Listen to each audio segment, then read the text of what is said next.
ఆకలి సరిగ్గా లేదని వేల రూపాయల మందులు వేసుకుని ఏడుస్తున్న వాళ్ళు కోట్ల మంది ఉన్నారు. వేల పట్టున ఆకలేస్తోంది, సంతోషించు. దాహం వేస్తే మంచినీళ్లు లోపలికి వెళ్ళక మధ్యలో కన్నం పెట్టి గొట్టం పెడితే ముక్కులోంచి పోసుకుంటున్న వాళ్ళు ఉన్నారు. గుటుక్కు నీళ్లు తాగితే లోపలికి ఎడుతున్నాయి, సంతోషించు. రాత్రి తిని పడుకుంటే పొద్దుడికి కడుపులో పోట్లు వచ్చి జీర్ణం అవక ఏడుస్తున్న వాళ్ళు 1,00,000 మంది ఉన్నారు. తిన్నది గుండ్రాయి అయినా సరే తెల్లారేటప్పటికి జీర్ణం అయిపోతోంది, సంతోషించు. పడుకుంటే నిద్ర పట్టక చారుడు మాత్రలు వేసుకు పడుకుంటున్న వాళ్ళు ఉన్నారు. తలగడా మీద చెయ్యెట్టుకుని ఇలా పడుకుంటే నిద్ర పడుతోంది. పుస్తకం ఉంటే తప్ప మాట్లాడలేని వాళ్ళు ఉన్నారు. వేదిక ఎక్కి కూర్చుని మాట్లాడడం మొదలు పెడితే గంగా ప్రవాహంలో వస్తోంది, సంతోషించు ఈశ్వరుడి కారుణ్యానికి. కొంతమంది కూర్చోలేని వాళ్ళు ఉన్నారు, కూర్చుంటున్నావు. నడవలేని వాళ్ళు ఉన్నారు, నడుస్తున్నావు. చూడలేని వాళ్ళు ఉన్నారు, చూస్తున్నావు. వినలేని వాళ్ళు ఉన్నారు, వింటున్నావు. ఈశ్వరుడు నీకు ఇచ్చిన దానికి ప్రతి క్షణం తృప్తితో ఓలలాడిపోవాలి. ఎన్ని మాటలు కృతజ్ఞత చెప్తావు? అది మానేసి ఎప్పుడు ఏదో పోయిన దాన్ని తలుచుకుని ఏడవడం కాదు, వచ్చేదాన్ని ఊహించుకుని అలా జరిగితే బాగుండని కనుబొమలు ఎగరేయడం కాదు.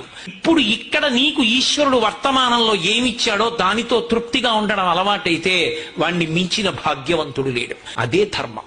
ఆ తృప్తికి కారణం ఉండక్కర్లేదు. నీకు ఈశ్వరుడు ఎప్పుడు ఏమిచ్చాడో దానికి తృప్తి పడు.